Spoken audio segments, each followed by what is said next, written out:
Hey folks, back for another week of videos. Honestly, not a ton on the agenda this week. We took half of this week off as we had said we would. We just needed a bit of a break after the election, a chance to rest and recharge. We've kind of had that to the extent that it's possible, and we're back in action. A couple of the items on our list for this week are continuing things we've been watching for a while. So Jen, here's one you and I were talking about earlier in the week when we actually kind of started to get back to work. The situation in Alberta remains bad, and it feels like every week we talk about it, it's like the situation in Alberta remains bad.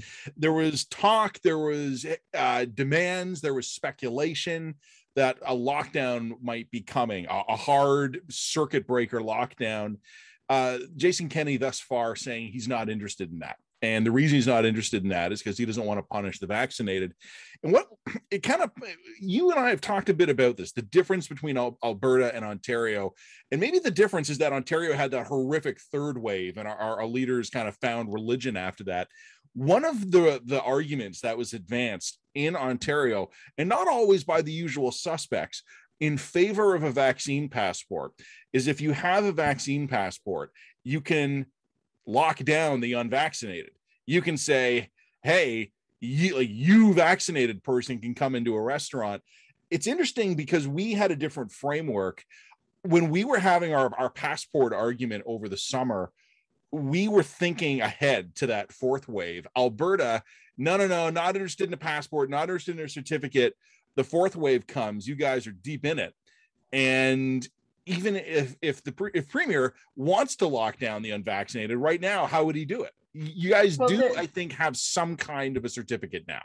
We do have a certificate. So firstly, I would like to point out, just for the sake of posterity, is that I was always really agnostic on a passport. So I was never really sort of adamantly opposed to them. I did think that there were some legitimate philosophical concerns with them. And I think that those concerns are still outstanding, but it's very clear to me at this point that we're out of options, right? The question that I have is, you're saying, can you lock down the unvaccinated? The question I have is, even in Ontario, can you? I mean, these things are fairly easy to fake. It looks like there are now a bunch of businesses that are springing up saying that they're not going to enforce vaccine passports. Yeah. I expect a similar kind of thing to happen here in Alberta. Oh, it'd be worse in Alberta, I think. It's going to be way worse in Alberta. And bluntly, we come back to the same problem that we've had since the beginning of COVID, and that's just fundamentally lack of enforcement capacity. We don't have enough police officers and army officers and bylaw officers to crack down to the necessary degree to make some of this stuff work. So I wouldn't rule out that the vaccine passport is going to go the way of our contact tracing app. It's going to get rolled out. It's going to be a big, fuss, and then the whole thing's just going to collapse in and on itself because essentially it's unusable and it's unworkable. So nice idea. I'm not convinced it's going to work in any meaningful sense. But I don't know. Like I said, I've always been agnostic about these sorts of things. I think it's worth a shot.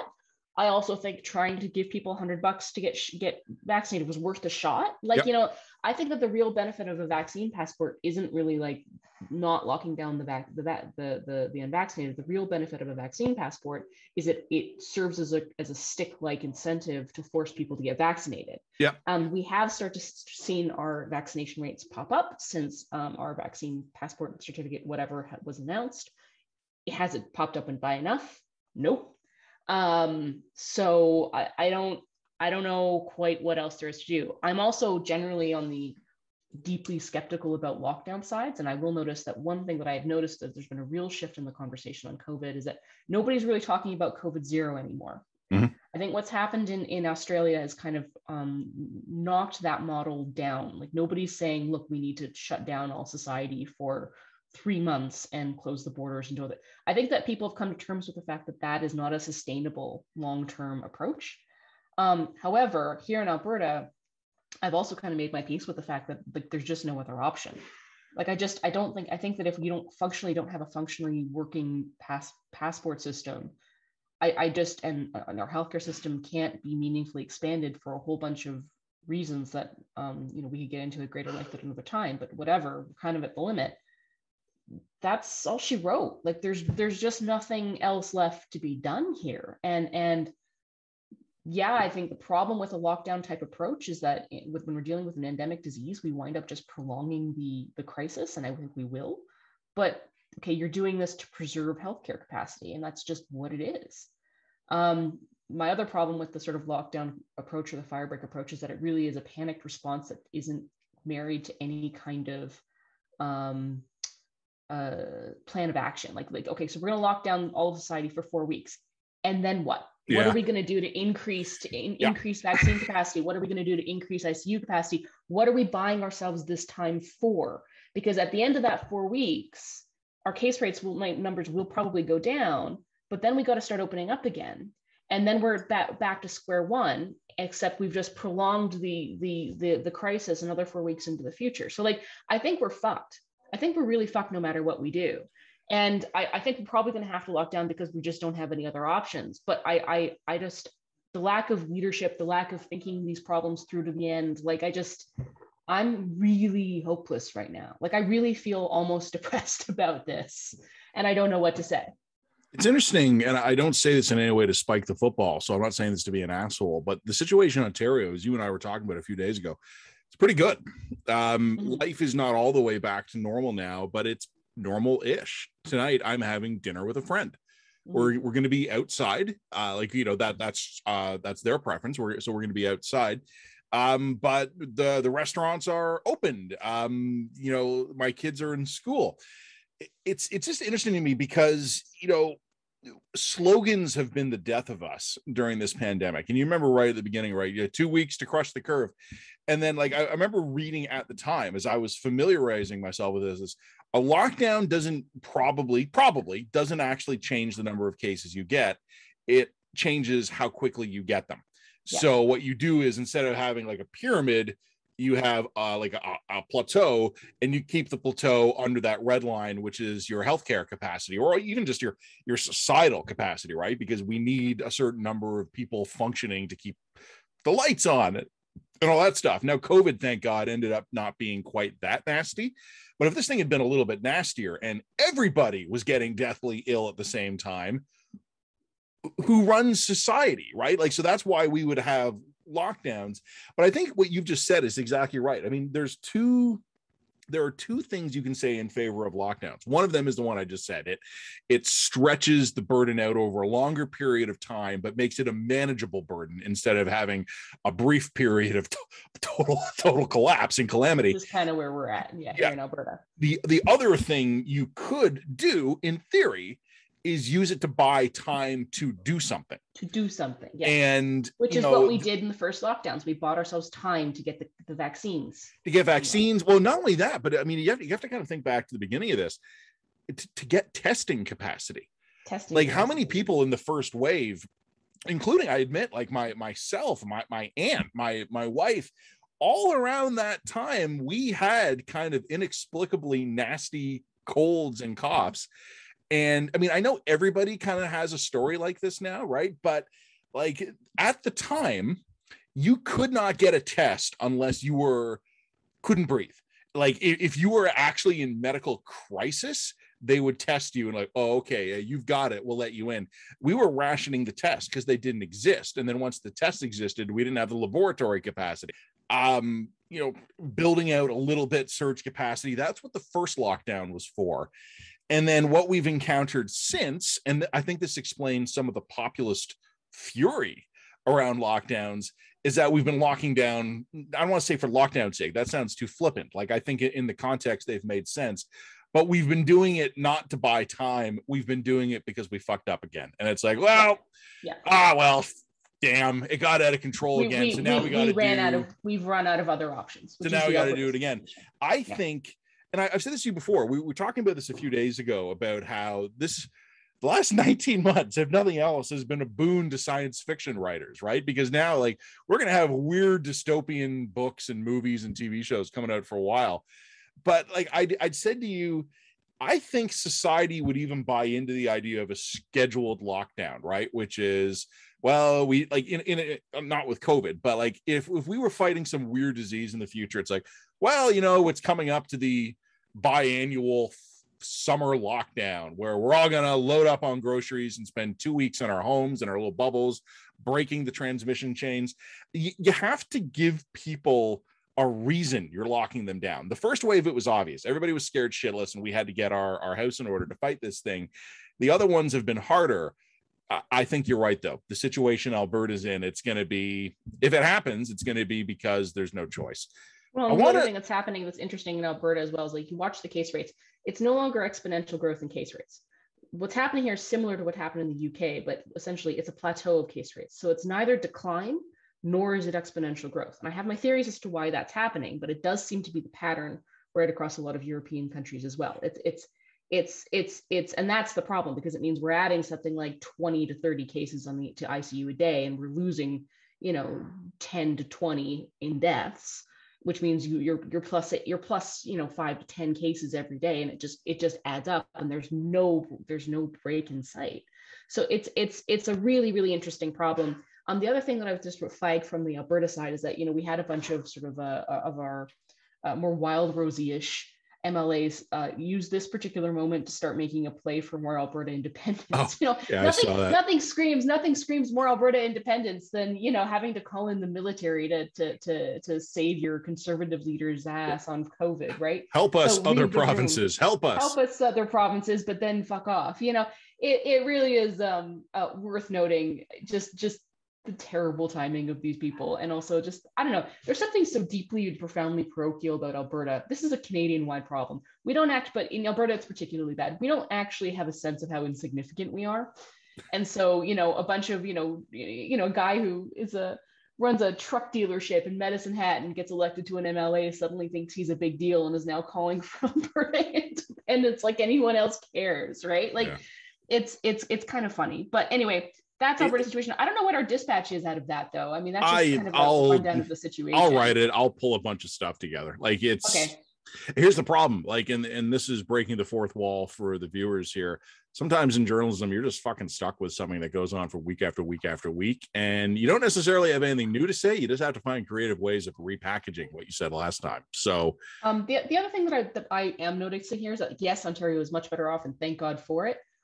My outstanding question, and I really don't know the answer to this question, is Ontario better off permanently because its vaccination rates are higher, or is Alberta just ahead of the curve on the fourth wave? We'll find. I mean, historians will know. Like, historians will know. Historians will know. We were ahead in vaccinations. The thing that might, here's the thing, with the vaccines becoming hopefully available to new demographics soon, with a vaccine passport, and Ontario will at some point in the future have a QR code based passport that will apparently be scannable, so it won't be as easily defrauded. We talked before about buying time. Even if all other things being equal, you just were ahead of us and we were 6 months away from catastrophe, it's 6 months from now, it might not matter. Like, we might just be in a materially better position. I don't know, though. Like, maybe my life goes back into the shitter by Christmas. I don't know. So I actually think there's so many outstanding questions, and I've learned my lesson trying to make any predictions about COVID. Like, don't make absolute statements and don't make predictions, because you just don't know. Just keep your guard up, which I know sounds dumb, but that's all you can do.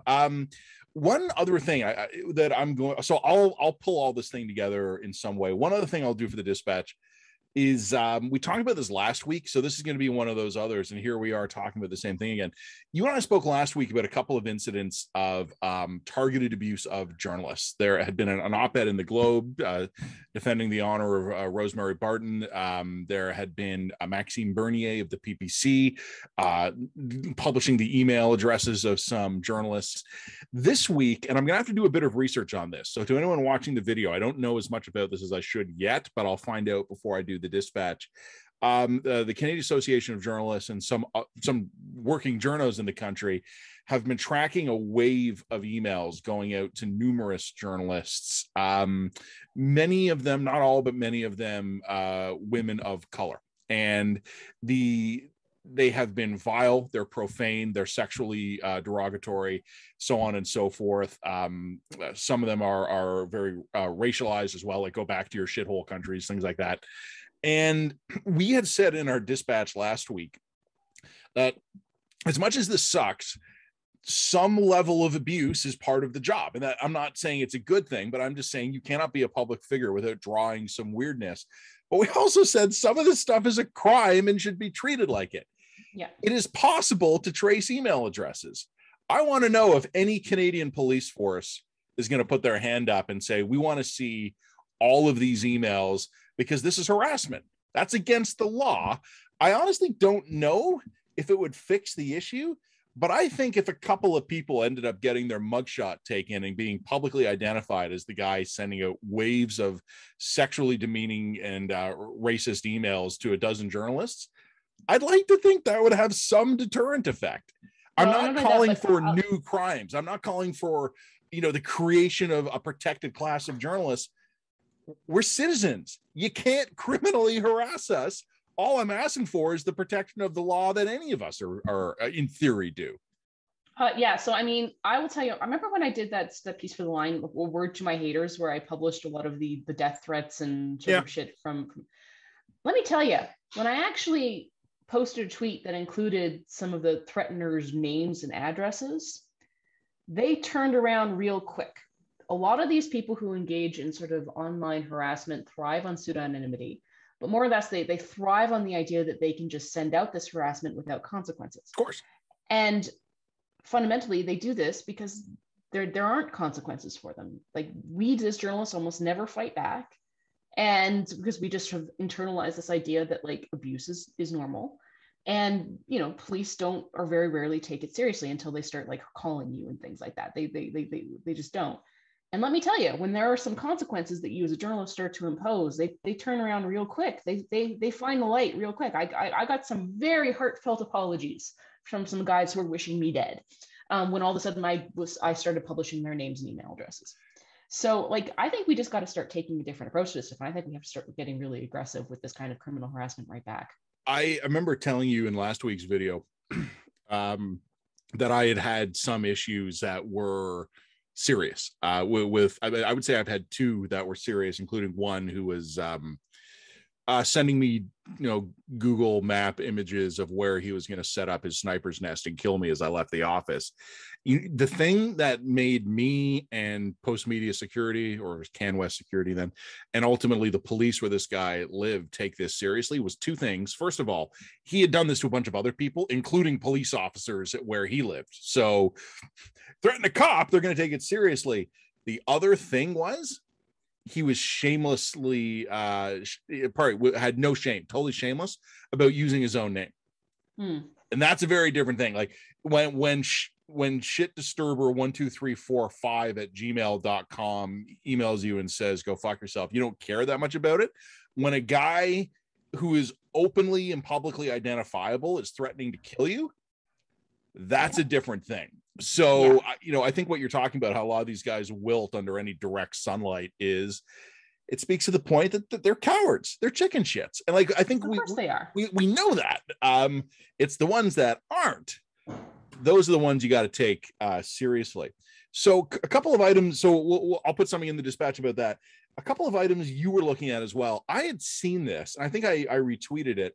I thought it was really interesting. I don't have any strong opinions on this, but just kind of an interesting moment in how to kind of be a savvy reader of journalism. Tell me about the photo of Jason Kenney. Yeah, there was an interesting thread from a photographer on Twitter that caught my eye, and it was there was a piece in the New York Times about Alberta's COVID gambit and how best summer ever had led to most deadly summer ever kind of thing, right? And in it was an image of Jason Kenney, just a really striking, dramatic image of him at the McDougall Center here in Calgary. And he looked like it was a human profile, but he looked like wide-eyed like that. And it looked like he was contemplating the horrors of his own decision makings and whatever else. You can read a lot into it. However, when the photo was used and attached to the story, it came out that the photographer said, no, this was taken like 2 years ago. This was taken before COVID ever happened. And it was just a moment in time where he was discussing, economics and fuel and everything else. And, the moodiness and the shadiness of it was just something that I had set up. And she made an interesting point. And that was, if you were seeing a photo that's undated attached to a story like this, you should really just assume that it's a file photo, and you reading in your own explanations is what's going on in your brain. It's not necessarily what's going on in the scene. It's art. You know what I mean? Like, Yeah. you have to understand the file photos are art, stock images, which of course we rely on almost exclusively here at the line. You know, it's somebody's engaging in their art, and you are reading into that image what you are meant to read into that image. So it's a great image, and of course New York Times did nothing wrong, but it was a bit of a reminder that, you know, you should demonstrate some media literacy. Don't assume that an image is what you think it is. Most of the stuff when it comes to this kind of reporting is just stock images. A photographer was doing, or sorry, somebody was doing an interview with Jason Kenney 2 or 3 years ago. The photographer took 5 or 6 different poses, shots with different kinds of lighting, ambience. It all goes into the Getty Images database. And then when somebody wants to write a story, rather than book a new photo shoot every time, they just punch Kenny's name in and throw it on the top. I'm just going to use Kenny here as an example, and God knows I'm not making any predictions or wishing any harm on him, but this actually happens routinely. Photographers will deliberately get photos of prominent political leaders, and they will deliberately get the happy version, the pensive version, the sad version. And for the happy version, it's like, happy Jason Kenney, like, wins re-election with sweeping majority. Boom, happy Jason Kenney photo. Like, Jason Kenney's dog dies, hit by a bus. Boom, sad photo. Like, you have these things available. And as you said, we use stock images. So a lot of the images we use at the line, because they're affordable and we're on a budget here, are Canadian flag against blue sky, right? Yeah.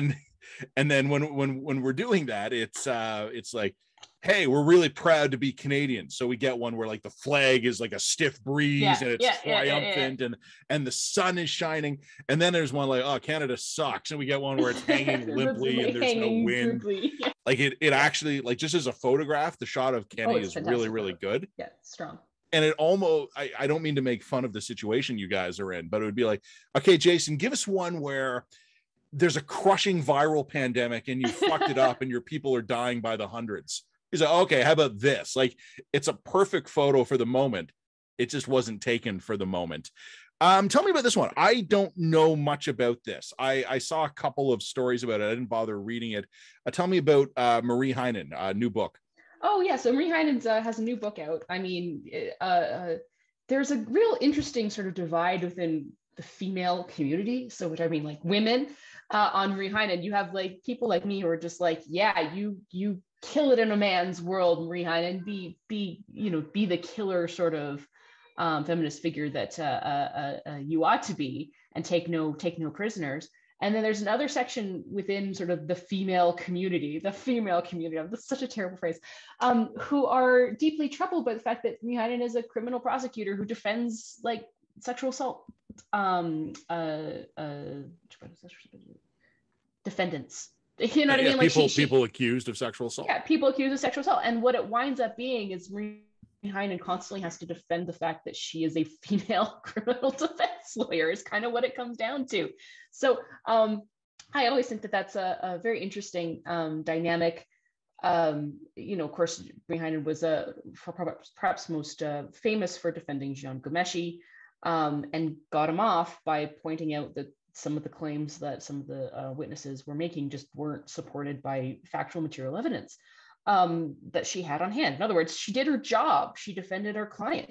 So, this fantasy that she did anything kind of unethical or wrong in getting Jian Ghomeshi off is just a real, I think, failure to understand the criminal defense system as we have it, however imperfect it may be. But she did her job, and there is no feminist mark against her, which gets me into a kind of a deeper conversation about the nature of feminism and the way that it gets bandied about. Like, some women get to be feminists and some women don't, and it becomes a really weird purity spiral thing. Unless you, but it's a notion of feminism where if you have the wrong job, essentially you don't get to be part of the feminist club. Like, it's quite bizarre. Or if you have the wrong politics, you don't get to be part of the feminist club. I remember Michelle Rempel Garner claimed that she was a feminist, and a lot of people on Twitter got on her was like, you can't be a feminist and be a conservative. Well, what are you, the feminist police?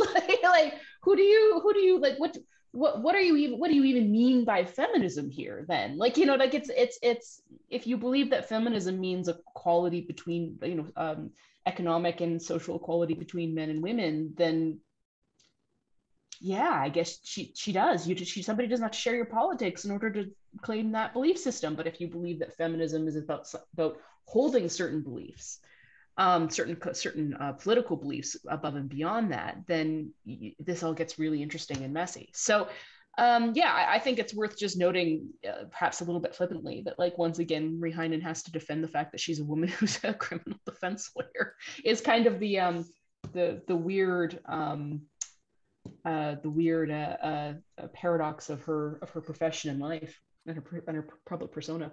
I am not nearly reckless or suicidal enough to weigh in with any meaningful thoughts on feminism. I will simply say, as an observer of the debate, it has gotten interesting, way more interesting. I think it's always interesting in the abstract, but right now it's really interesting in the era of Me Too and Believe Women and accountability. Like, it has opened up, I think, interesting fissures, even among proud, prominent, strong feminist women, over an issue like due process or accountability or institutional reform.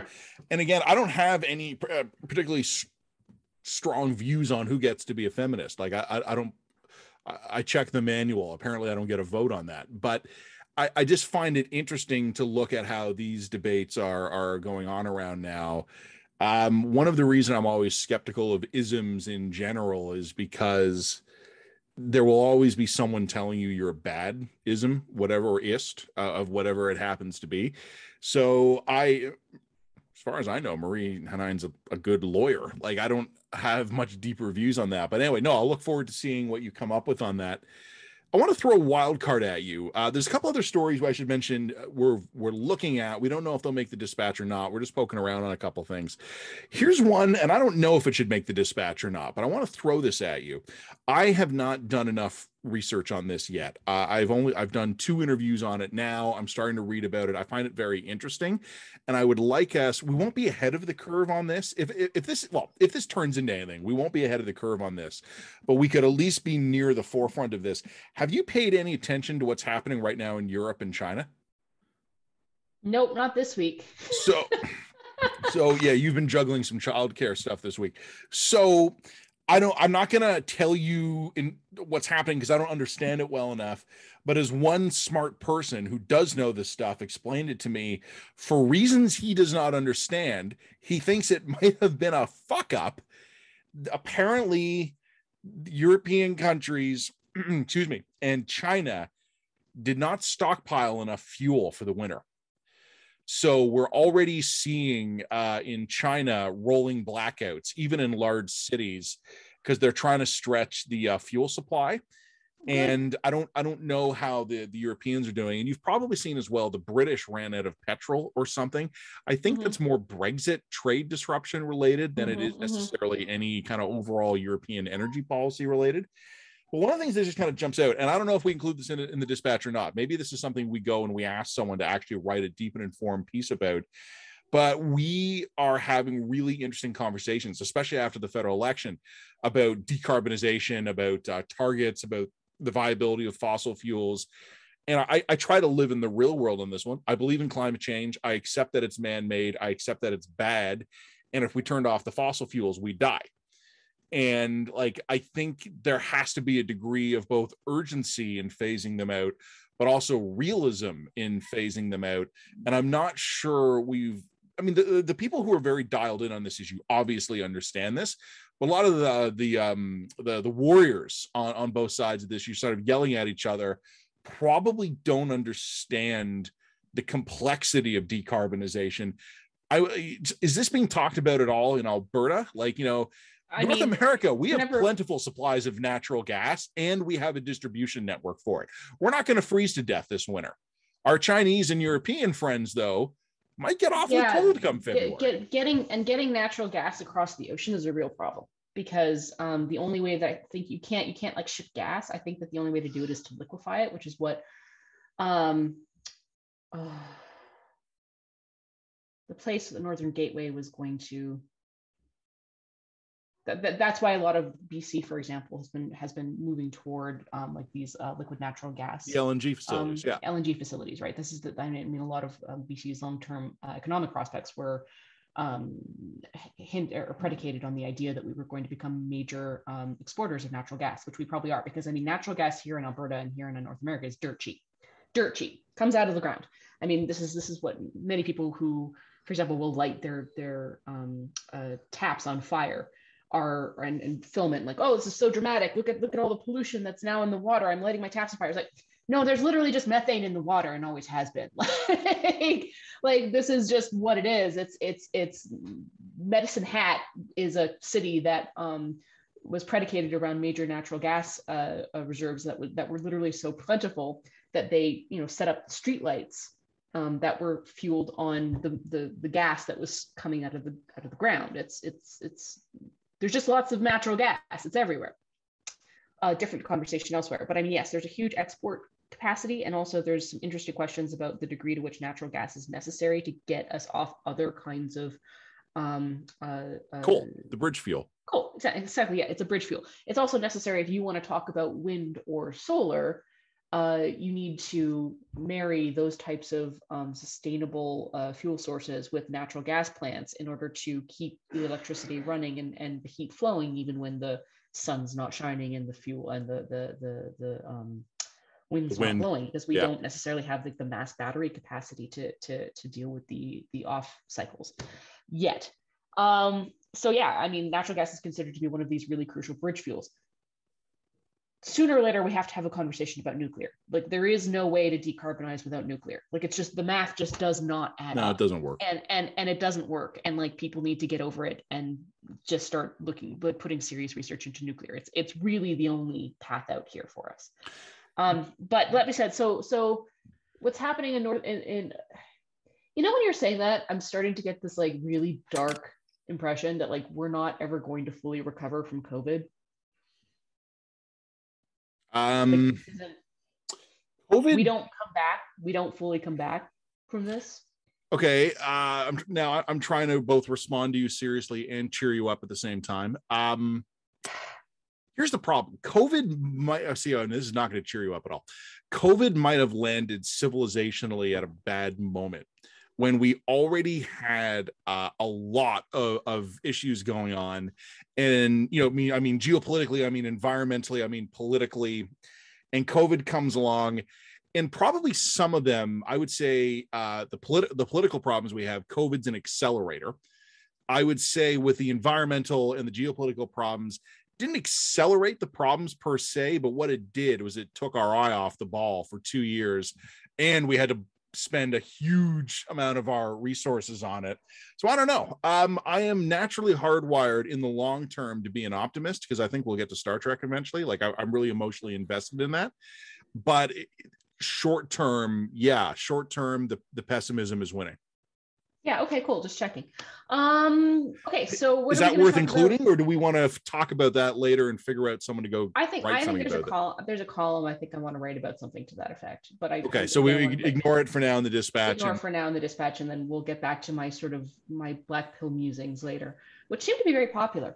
The more dark you get, the more people subscribe. People really like Dark Jen, which is sort of hard for me. But anyway, where was we going? Okay, so I'm going to do Heinen. I'm going to do the Kenny photo. I'll do vaccine passports, lockdowns, and harassment of journalists. And there's a couple other things we are watching, and we will see what happens. A couple other stories. I don't know if these will go anywhere.